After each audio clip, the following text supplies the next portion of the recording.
Welcome to the Hale Report. My name is Lyric Hughes Hale, and I'm Editor-in-Chief of EconView and your host today, Friday, April 22nd, 2022. EconView, based in Chicago, is a home for independent voices and expert analysis of critical global economic issues. If you'd like to subscribe to our monthly newsletter, as well as listen to our podcasts, please visit our website, and if you can, support us on Substack. My guest today for our 28th episode of the Hale Report is Marsha Vande. I've known Marsha since she was CEO of the Pacific Pension and Investment Institute, a thought leadership organization for senior global institutional investors. During her tenure, she significantly expanded the organization's reach, and the conferences she ran were legendary, a place where emerging issues for investors were first brought to the forefront. Since then, she's held a variety of advisory positions with a special focus on India and, reflecting her long-term roots in the San Francisco area, data science. She is also a leading voice in the debate about sustainability. Her directorships include the RAND Corporation, the Asia Foundation, the Japan Society, and Tata Capital. She also served as a fellow at Stanford University Distinguished Careers Institute. She's an original EconView expert, one of the first people I asked to join, in fact. She truly has a global macro outlook on the world and the people who run it. She heads her own consultancy, MJ Global Insights. Welcome, Marsha, to the Hale Report. I'm so glad we're able to talk together today. Thank you. So, as our regular listeners know, I always ask my guests how they came to do what they do so well. I know Marsha got her PhD in German studies at Vanderbilt, and before leading PPI, she was a journalist at publications such as the Tennessean and the San Francisco Chronicle. And she continues to write for major publications. But Marsha, I don't really know what originally inspired your international career. Can you share that with us? What was your journey to get where you are today? Well, Lyric, let me say, first of all, it was a pleasure. And we actually go back further than my PPI days. We go back to when I was on the board of the University of San Francisco Center for the Pacific Rim. And I invited you and David, your late husband, to be my guests in a one-on-one conversation about what was happening around the Pacific Rim. And the two of you were just delightful as my guests. So we go back a few more years, and that was probably 1998, 1999. Wow. We shouldn't admit to these things, Marsha. Maybe not. Maybe not. But that's now that you say that, I remember that. That's right. Well, thank you for that question. It's a thoughtful question, and it provokes a thoughtful answer, I hope. It actually goes back to my growing up days. And I was born in Iowa, but I claim South Dakota as my growing up state. And South Dakota, as your listeners will know, many of them, is a rather conservative set of communities. And I don't mean necessarily politically, although it is politically conservative, but conservative in their outlook on life and very inward looking. And from a very early age, there was something that inside of me that wanted to go out beyond South Dakota, out beyond my Midwestern Dutch roots. And I'm all Dutch. My grandparents were all Dutch immigrants. And so that led me to the study of German in high school, first Latin, then German. I happened to be a very good student, and the schools were good, actually, in Watertown, South Dakota. And then from there, I went to the University of Iowa. And at the University of Iowa, I studied German and ended up going to Germany for part of my education. And it was that travel abroad that first brought me in touch with foreign affairs, if you will, foreign affairs and foreign policy and foreign ways of doing things. I saw my first opera. I was speaking a foreign language. I was in another culture. I traveled throughout parts of Europe, and I was multiple times back to Europe. But that initiation through the study of German to the study of what makes our countries work together or not work together under the umbrella of foreign relations is how I really, is what motivates me and has motivated me throughout my journalism career and currently in my time at PPI and my current consulting work and my current work with funds and organizations on sustainability and corporate governance. So it's a thread that runs through that has its roots in South Dakota. Well, I wouldn't trade growing up in South Dakota because it was, in terms of values, it was a very good place to grow up. I knew I wanted to leave because I knew the world was much broader and much bigger and much more interesting than those roots would have led me to experience otherwise. So, Well, foreign exchange programs are so critical. And it's, one thing that we're true. losing now during COVID is those Hmm. opportunities have been radically diminished. And, Right. people who are China scholars can't go to China.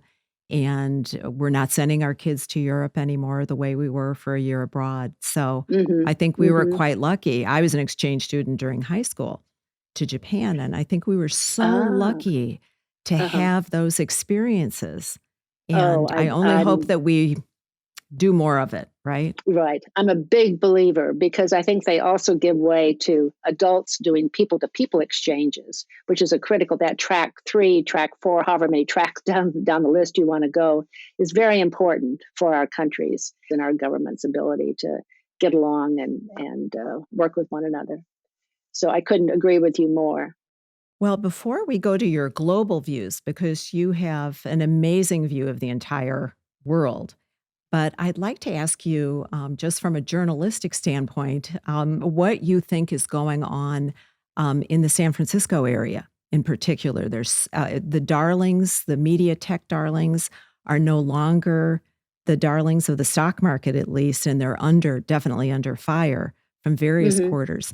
What's going on in Silicon Valley right now? Well, it was interesting. I actually live in the city, and Silicon Valley is about an hour's drive south. But I'm very familiar with the valley, and of course, Stanford, where I spent recently 2 years as a Distinguished Careers Fellow. President Obama was on campus at Stanford yesterday talking to a group of students, faculty, and other people about the social media and the technology companies that support social media, saying regulation is really coming down the pike, but it's also necessary in terms of guaranteeing more transparency, getting at more transparency. And I think he's right. And I think these tech companies, like it or not, that's really what is happening.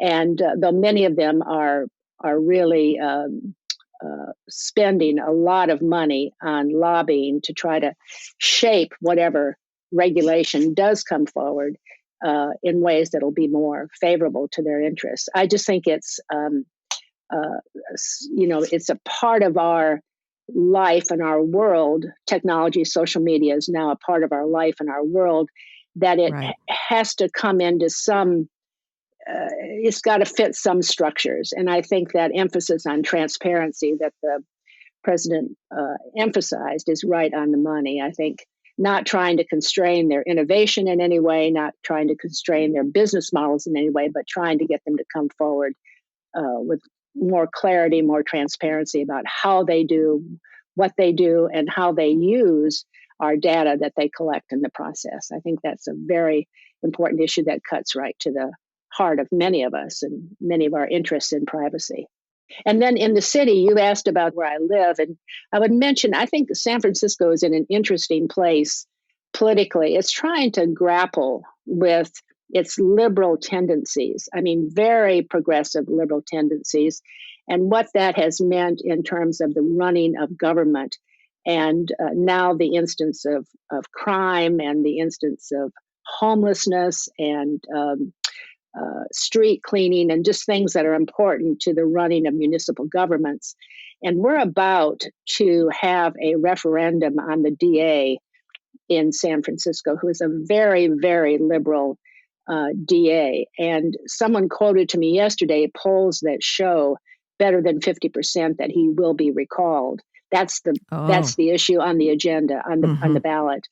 And so if that person is correct and those polls are correct, that we should see that change up. But it's what's happening, I think, not just in San Francisco, but San Francisco, it's interesting because it's such a liberal island for much of America, and that kind of switch up as people worry about pocketbook issues, about safety issues, security issues. I think it's, a different calculus is figuring in the political mindset of people. Well, it's not that different in Chicago, either in terms of Yes. those same Yeah. issues that we're facing here and the same dissatisfaction, I think, with the current, Hmm. city government in particular. We'll see how that plays out. We don't have a recall mechanism, Oh, unfortunately. So yeah, there's I'm no way to aware of the. recall our mayor. But I wonder how that would go. I think San Francisco is just under the microscope because it's the richest place on the planet. Indeed. Hmm. And next door to this, the manifestations of extreme poverty, almost a third world kind of vision that we see. I will say, I do so much on Stanford campus and happen to be co-chair of the DCI, the Distinguished Careers Institute Global Advisory Council. And so I'm still involved with the program and then other aspects of the Stanford campus. That the campus emphasizes what's really good about the Valley, and that is the innovation that keeps coming forward, and that's so important to our economic productivity and just across the board. That there are good things. There are things that need to be corrected, like this emphasis on transparency that President Obama was talking about yesterday, but also in the area of diversity. I mean, Silicon Valley gets very low marks for how it has treated women and how it has promoted women. And particularly in the venture capital area, Sand Hill Road, where the VCs, so many of the names that so we all recognize are located. You'll go into a boardroom and you'll see 25 people around the table, maybe 23 men, one woman, and one person of color. And the 23 men are all educated at Stanford, Harvard, Yale, Wharton, and the women are too. But the imbalance in terms of men versus women, particularly diversity, is well known, and it's a black mark that hopefully they're going to be able to correct. Yeah, I was just thinking about what you said about transparency, Mm-hmm. too, in all of this. But, in the traditional media, content was created by people who were members of that group, and they were paid to do that, right? Mm-hmm. In social media, we contribute all of this content, and yet we're not paid for what we contribute. The advertising dollars and so forth revert to the company. So it's kind of a new business model. But I noticed that you wrote about the value of a digital life in something that you did, and I was so intrigued by that. Can you tell us a little bit more about that? This is a very interesting little company. It's very much in its early stages as a startup. It's barely talking about governance, even at this point, which is where my point of intersection with Rainfall is.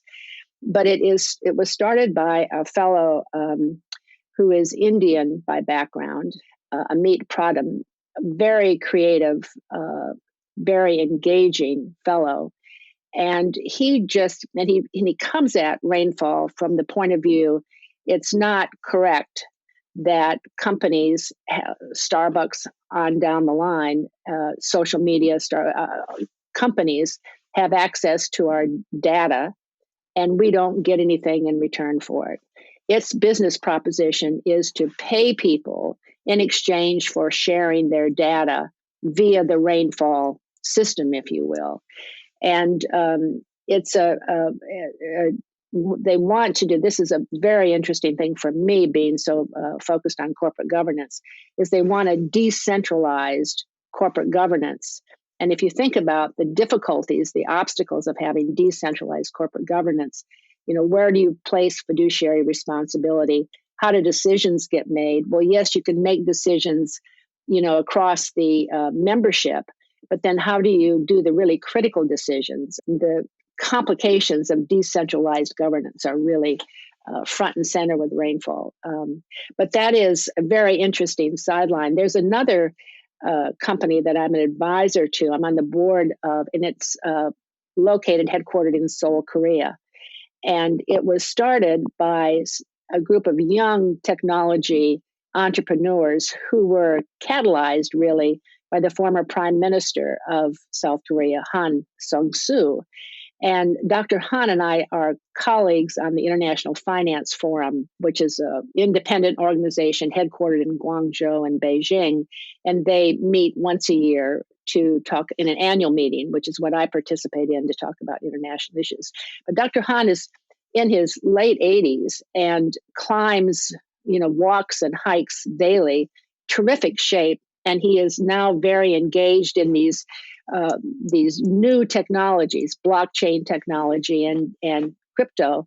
And this company, which is a digitized system that allows you as a tourist to rate the tourist sites that you're visiting digitally.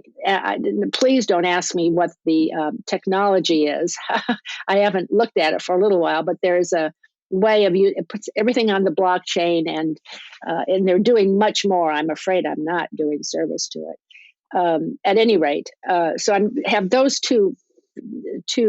My foot is in the new technologies in that respect. The other place where I'm focused, I'm involved, is the Bretton Woods Committee. And the Bretton Woods Committee, in fact, that was the Zoom I was just on before you called, Berg. The Bretton Woods Committee is looking at cryptocurrencies through the lens of not to stifle innovation, but to promote innovation, but yet actually get regulators to start moving to begin to give some structure to this marketplace that's opening up that could result in real problems if it's not addressed with appropriate regulation. So I'm on a working group around cryptocurrency, and again, there my focus will be on governance.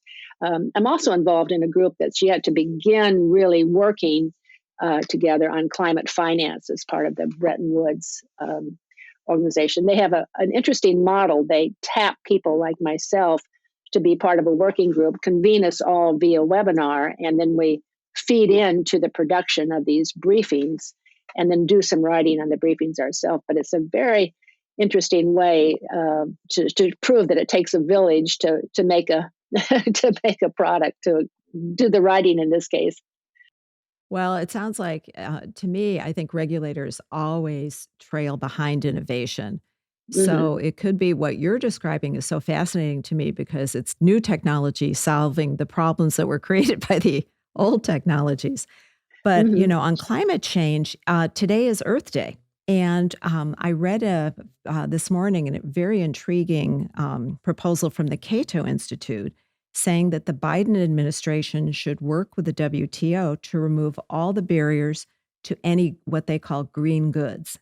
And I'm not quite clear what green goods are. So in other words, this would promote sustainability and fight climate change, and all tariffs throughout the world would be lifted on these. It seems like a good idea to me, too, but Right. I thought you would be interested in that.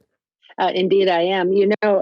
I've been paying some attention to the agenda that's being put together for the upcoming meeting of the Quad that's going to happen in Tokyo in May. The the supply chain of green goods is one of the items on their agenda. And it's really where, if you think about it, solving climate change is a public-private sector problem, right? It takes both sectors, not one or the other.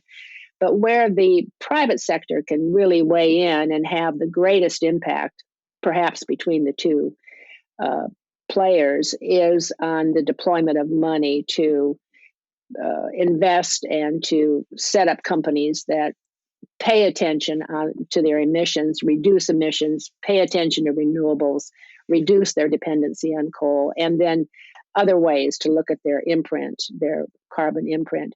But where policymakers and where leaders can weigh in is leveraging their clout through their voice. And that's one thing. That's what I see. That's the context in which I see this item on the Quad agenda. And it's the same context I would see what you're talking about with the WTO. I mean, you have to sit back and say, why not? I mean, why shouldn't they put the emphasis on green goods. It doesn't mean they're going to come down against or in favor of tariffs on goods that are not green. I mean, they're not going to take. In other words, they're not going to take punitive action against brown or black, so ungreen goods. But I think it's all good, and I think it really does take it's going to take an all-out effort to address the urgency that's been impressed on us. What's amazing to me is this new role that Japan has taken, too. In my last podcast with Michael Green, we talked about that and how Japan has been heretofore kind of a follower, but now in some of these issues in terms of environmental concerns and so forth, and defense in the region as well, Japan is becoming a leader, actually. It's a big change. I look forward to listening to your podcast with Michael. He's very good, and I also look forward to reading his book about Mr. Abe. I think I agree that Japan has been in the vanguard of leaders. I don't know that it is a leader, but it's been in the vanguard of other leaders. So it's a leader, but not the leader, is what I'm trying to say. And I've looked particularly at financial services and the role of corporate governance in the regulation of companies in Japan. And yes, it's true that Japan very early on embraced, through METI primarily, embraced the use by corporations of the TCFD framework, the Task Force on Climate Finance Disclosure, Sustainability Disclosure. And this TCFD, as it's known, was promulgated by the Financial Standards Board, and that was headed by Mark Carney, and is really the standard framework that is embraced across all the initiatives, now major initiatives underway in regions, including the U.S. and the SEC, to come forward with some sort of regulation on disclosure of sustainability, particularly climate risk issues. And Japan, very early on, through METI, insisted that its corporations use TCFD, the TCFD framework, for its disclosure, its voluntary disclosure. And now it's been incorporated in the corporate governance code, and it's required of companies that are listed to make this disclosure. But because it's under the corporate governance code, if I understand correctly, it is in the context of comply or explain. And that means if you are complying, fine. If you're not, just explain.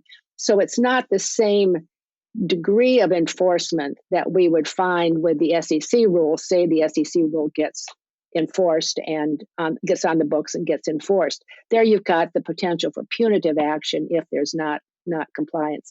That's why I say Japan has been a leader in terms of getting out the message that they want its companies to be compliant with greener operations. But they haven't gone so far as to make it a requirement. It's still in that comply and explain category. And that's where Japan Inc. is comfortable, quite frankly.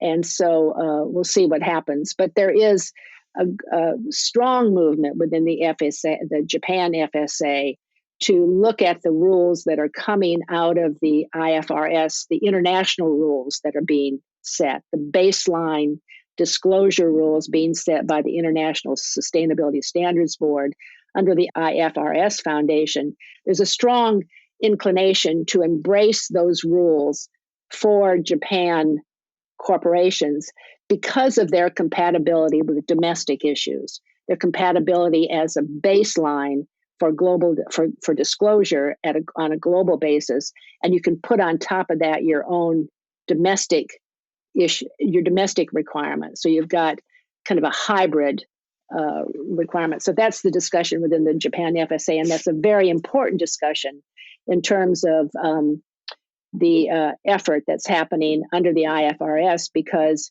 Japan, being a very big economy, coming over to that to embrace those global standards is a very important step in terms of getting nations, jurisdictions, regulatory jurisdictions to embrace the global baseline standard. The ideal outcome would be if all jurisdictions, including the US, would embrace these global baseline standards that are being promulgated by the ISSB. That would be ideal, because then you've got everybody on the same page. And the way the ISSB standards are being structured, again, is to allow compatibility with jurisdictions including Europe, where the prominent framework is different than the prominent framework in the SEC or the prominent framework in Japan. Right. There's differences. So the international baseline rules provides for that compatibility. That would be ideal, but it's going to take a long time for that to happen. And the SEC is not likely to go that direction anyway. And Gary Gensler has in effect said that much, but it doesn't mean they can't find places where there is compatibility. For instance, if there's a Japanese company that's going to list on a U.S. exchange, can it make its disclosure on sustainability using the rules of the ISSB rather than the rules of the SEC? So that there are places for compatibility, and so there is hope. It's going to take a long time to get there, but that's a long-winded comment on your comment about Japan being a leader. And I don't mean to take away from them, because they were very early on in raising the banner for TCFD. Yeah, you mentioned Japan Inc. Most people don't realize that the Bank of Japan is the primary shareholder for most Japanese companies. So it's the structure there is quite different. And so when we're talking about transparency and disclosure, which is a common theme through everything that you're doing, I think, Marsha, as well, you have this really strange ownership structure. And yet, and Japan, of course, was an innovator on the monetary policy front as well. They created the first quantitative easing, the theory behind it, and so forth. What's really fascinating to me now is that they have no inflation. Yeah. And they've still been unable, maybe because of this funny structure that they have, in terms of wages, for example, are not rising in Japan. Because of Japan Inc., they have been able to control that they still haven't reached 2% at a time when we're what? A +8. So it takes many different kinds of structures to get through this. I wanted to talk to you about India too. As I mentioned, you've served on the board of Tata Capital and have visited India quite often. How do you see, going to a little bit to geopolitics, how do you see India's position in terms of the Quad? They have a kind of tricky position right now between Russia and the Quad. How do you look at that? How do you think that will affect India? Well, there's a question of how it will affect India, but also how it will affect the Quad and the Quad's effectiveness. I think there's two directions that question can go. And I was very fortunate to have the opportunity to sit on the board of Tata Capital Singapore. And it was very interesting, very eye-opening. Tata Group is one of the most highly regarded conglomerates in India, going way, way back to the time of the British colonial period. And then now I sit on the board of Quantum Advisors, which is the holding company of a mutual fund. And they also manage portfolios of institutional investors who are foreign investors into the India equity markets. And then I'll go on the board of a private equity fund, which is focused on growth companies in India. And that'll be later this year. To your question about India, it's my focus on India began really with my days at PPI, when I was at PPI. And of course, my tenure there was 2005 to 2014. And those were really the go-go years for institutional investment, private equity investment into China in particular. China was really beginning to open up. I date it from 1998 with the banking reforms that Zhu Rongji was so responsible for. But PPI, which started as an organization in the mid 90s, traced that, paralleled that opening of China. And then during my tenure, we also experienced Chinese money coming out and beginning to flow globally. It was a very important time, very heady time for the Institute. And we built the Asia Pacific footprint of the organization, which still is very much in place today. And its basis for trying to look a little bit more globally than they have in the past, but still primarily Asia Pacific. India came into focus, I would say, in the 2000s.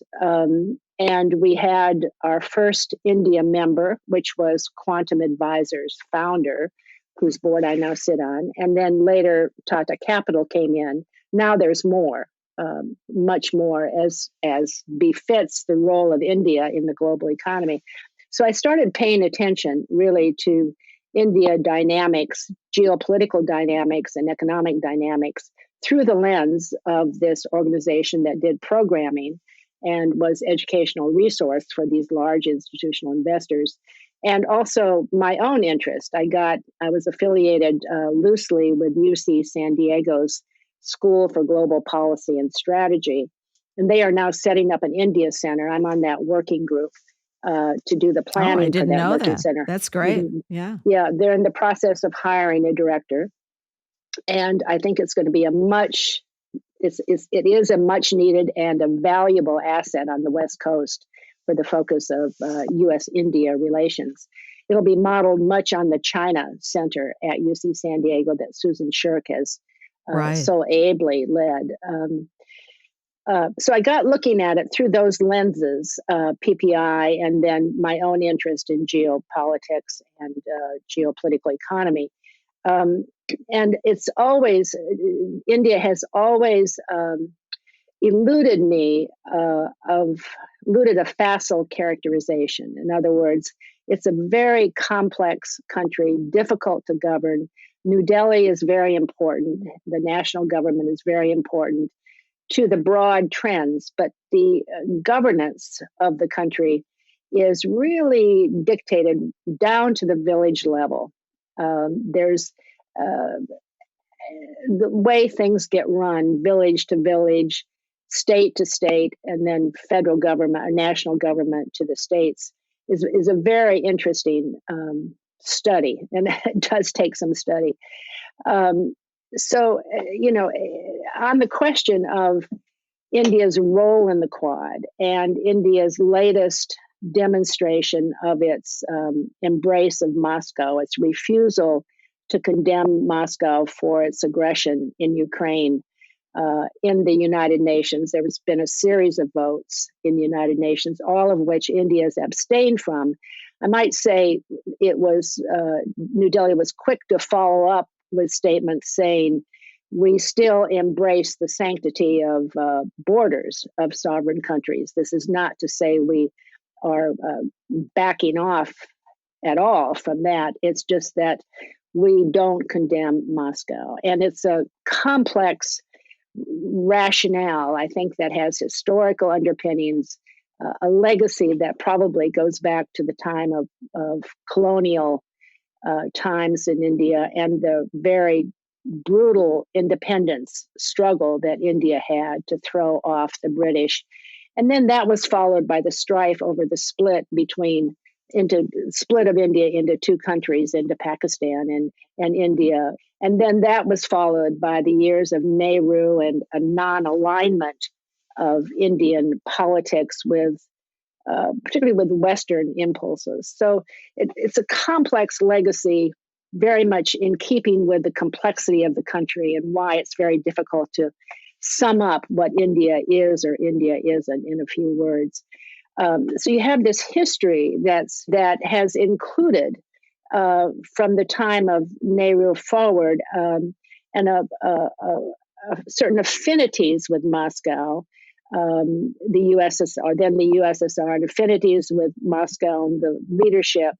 They befriended India and have continued to supply India's armaments. If you look at India's artillery and weaponry. It's in large part Russian origin. And while some of it is very old, they have to continue to buy parts. So the relationship continues. In other words, it's a relationship that would be difficult for them to draw the curtain on very quickly.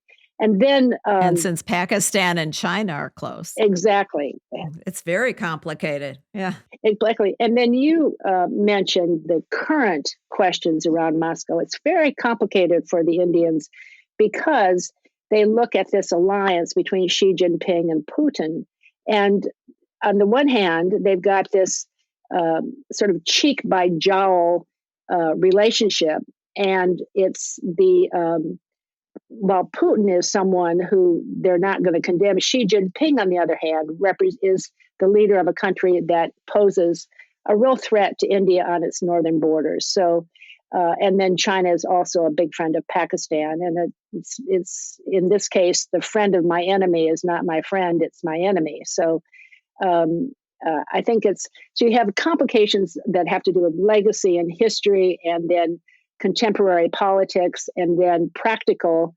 reasons, the purchase of their arms from Russia, and then also some disagreements with the West. I mean, and disagreements with the Biden administration, although, and this is where it gets to be a complicated balancing act for India and for New Delhi, is they've come closer, as we all know, to the West and to the United States. And that's a very welcome, in my opinion, very welcome emerging partnership.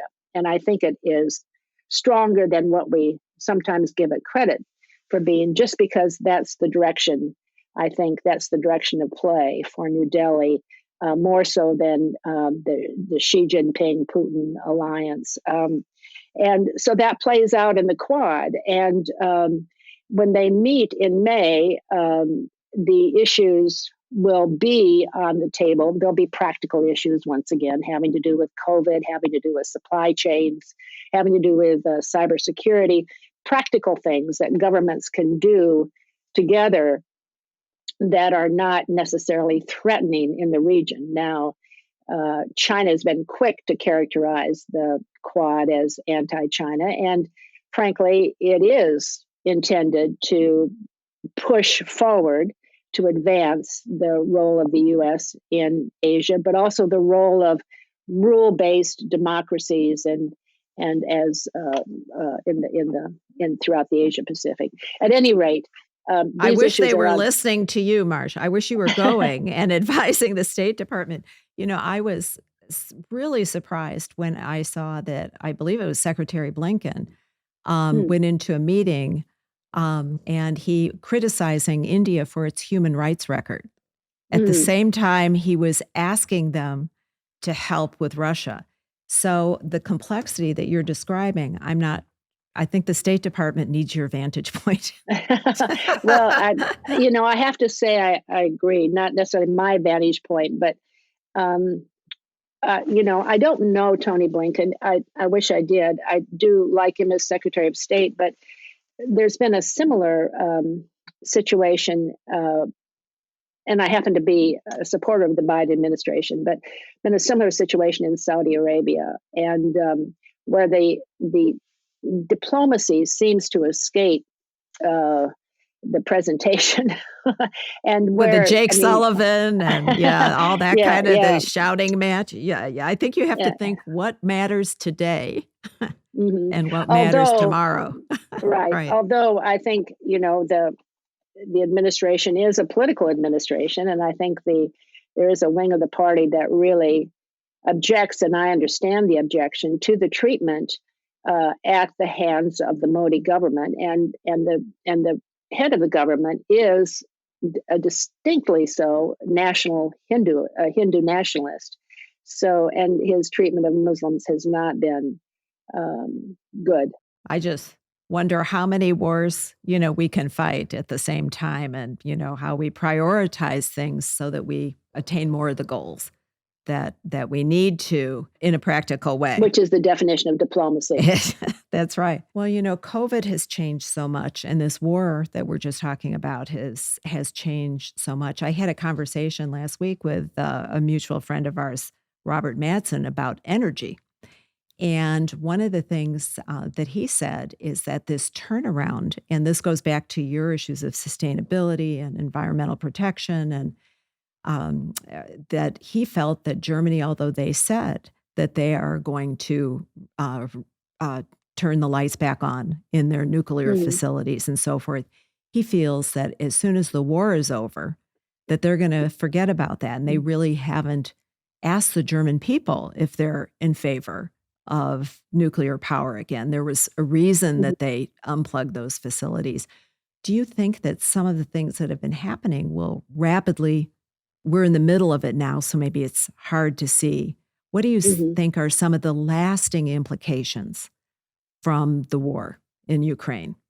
Well, Japan has the same question mark about nuclear power as Germany does.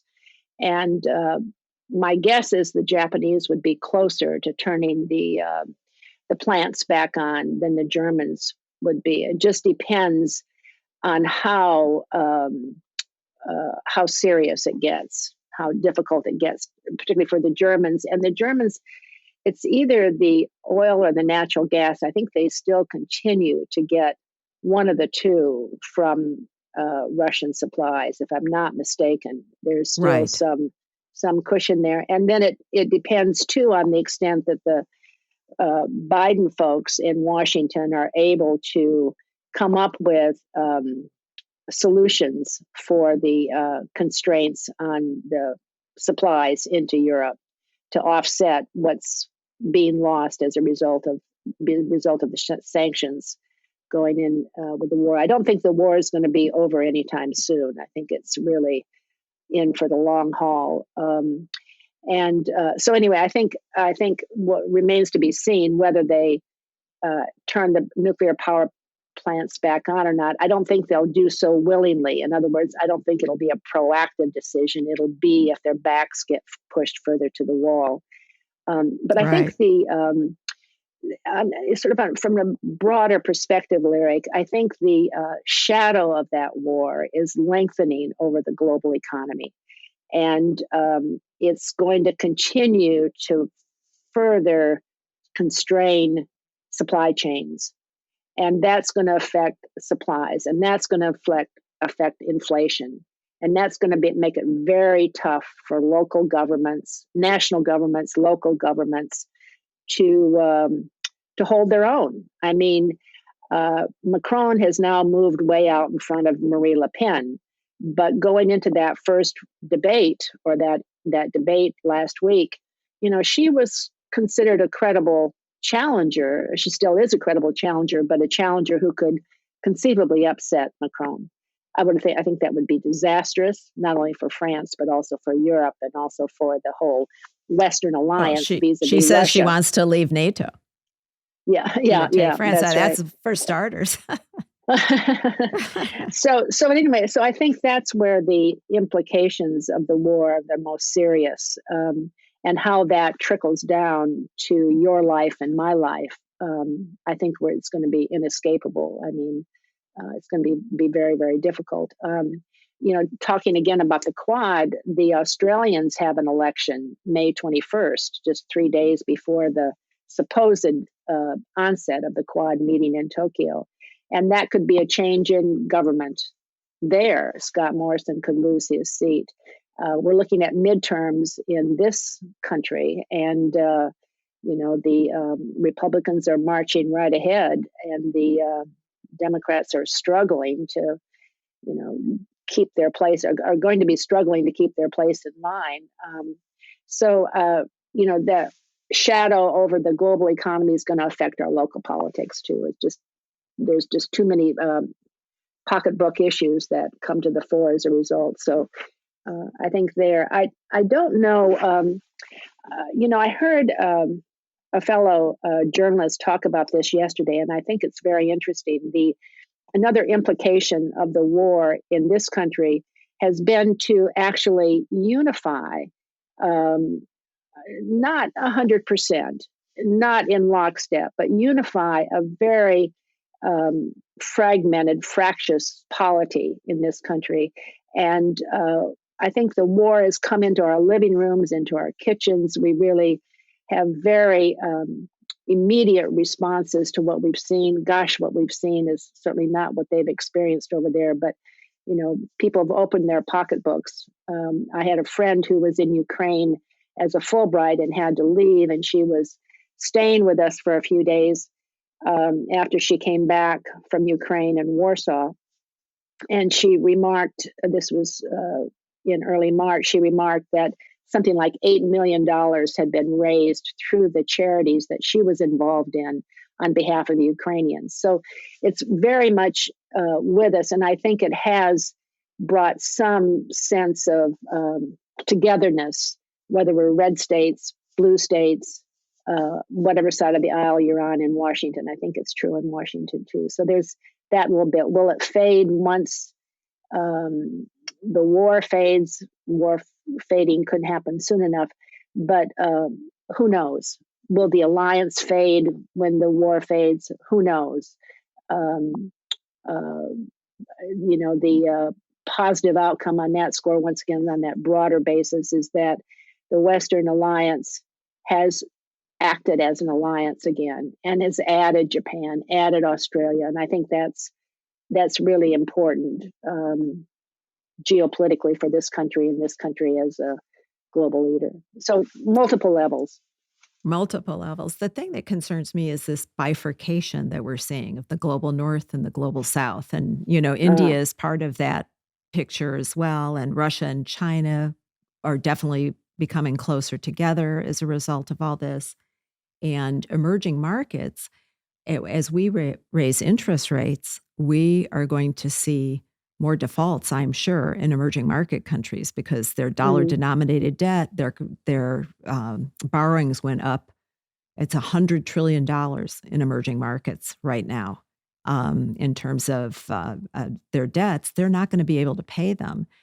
And maybe more importantly, they might not have the foreign exchange they need to buy food, for example, in places like Egypt. So I'm worried about that bifurcation, and which leads me to my last question for you is about global institutions, because you're a governance person, and the WTO seems to have been weakened quite a bit. The WHO certainly didn't do what we thought it, maybe unfairly thought that it could do because there's no enforcement. But the IMF seems to be functioning very well. There's no global institution, as far as I know, that creates taxation rules. What is the future of global institutions like the United Nations is another example of that. Another example, right. Just on the subject of emerging markets and their debt and what that's going to mean, that's something that the IMF head was talking about just 2 days ago. They're having their annual IMF World Bank meetings. I've been going Washington. to the meetings. Yeah. Yeah. We've probably been in the virtual audiences together. Yeah. I've connected through the Bretton Woods coverage of it all.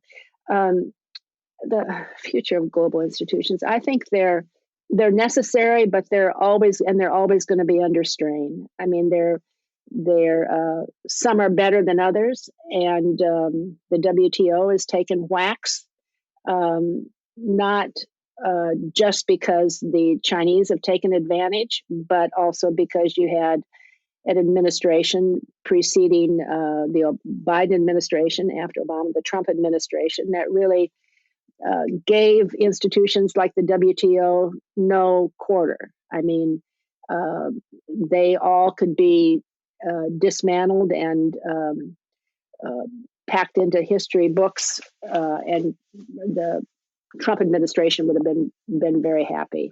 And that includes the institutions that run our federal government. So I think two key institutions, IMF and World Bank, seem to be doing fine. The Chinese seem to be participating. They have their seat at the table where they want it, I believe. perhaps not. I could be wrong about that, but it seems so. And the reason I say this is because they're participating. They're not going off and forming an IMF, Shanghai. Shanghai. So, Right. so I think that's good. So I think those two institutions are strong, and they're very important institutions for the international financial system and for having a rules-based financial system. So, United Nations is necessary, but not always effective. I mean, it many places where it's just not going to be effective, but as a convener for a global conversation where you get the small countries and the large countries, the North and the South, those issues that you're talking about, Lyric, you get those all at the table, and people can have their say. It's necessary. It's just necessary. The world would be worse off because of it. But the effectiveness has been challenged and should be challenged when they're not being effective. I mean, part of that is media driven. Part of it is the way our world solves its problems or doesn't solve its problems these days. I hope one anecdote is the comment that younger people are increasingly not inclined to go into government, for instance, that they're more inclined to go other directions than public service. I don't know if that's the case or not. I know a lot of young people who really are very committed, very passionate about making a difference, in their communities and are willing to do that through government. So who knows, Lyric? Your guess is as good as mine, and the person on the street's guess is as good as mine. I hope that their leadership has integrity, and I hope that they can continue to do, because we can't exist as a society without institutions. And if they need to be reformed, if they need to be restructured, then let's do it. If they need to be replaced, then let's do it. But you look at NATO, for instance, that had nothing to do for years. And now, and had we dismantled it, where would we be? I mean, so it's up to leadership to really define the purpose when the exigencies for that institution change. I think it's very important. It comes back to leadership again, doesn't it? I was just going to say, yeah. And you have definitely been a thought leader for all of your career. And Well, I'm sure people will want to follow you. Can they find you on Twitter, and where else can they find what you do? Because I think you'll generate a lot of interest with some of the things that you've said. Oh, wonderful. Well, thank you for that. Thank you for that request. So you can find me on Twitter at Marsha, Marsha, JVB, Marsha at Marsha JVB. I'm on LinkedIn as well. I'm about to join Substack. I haven't done it as of yet, but I intend to, thanks to Lyric's good encouragement. And you can also find me on EconView. I contribute to Lyric's digital. I'm one of her experts on her digital platform, and delighted to be contributing there, which I've done for a number of years. And you can also email me, and I will be very happy to send you pieces that I've written. I've just completed my second brief under MJ Global Insights, and it's on the issue of sustainability rules. And it's also an extension of what I'm doing as an expert in sustainability and corporate governance. And that is to not only serve on corporate boards, but it is also to work with funds and organizations as they create their narratives for their stakeholders on what they're doing in sustainability. And then I work with a technology company locally in digitizing that strategy, that story, so that it can be updated, and so that it also can be updated from time to time and can serve as a relationship building tool. And then I'm working with a second partner who is a corporate governance sustainability expert like myself, and we are available as mentors, corporate directors on late stage companies who are candidates for exit, IPO, or merger acquisition. So I do a lot of writing, briefs, journalism, op-ed, and longer pieces. I also have a couple of books in me, but that's for another podcast. I was just going to say. Another podcast. And then once you have that book out, we will definitely have you for a return podcast. Oh, and lovely. Actually, I'm adding a book review section to the EconView website. Good. Oh, very good. It's a sneaky way for me to get a lot of books from all my friends and have a chance to read through them. But there's just so much to discuss right now. Thank you for sharing, your time on this Friday afternoon of the long week of IMF and World Bank meetings and Bretton Woods as well. It's just so helpful and illuminating. So thank you. Thank you. Your pleasure to speak with you, really. Oh, same here. And I want to thank also all the people behind the scenes who make EconView possible. Managing editor Ying Zhan and our producer Sam Fu. Please visit our website to sign up for alerts about our next podcast.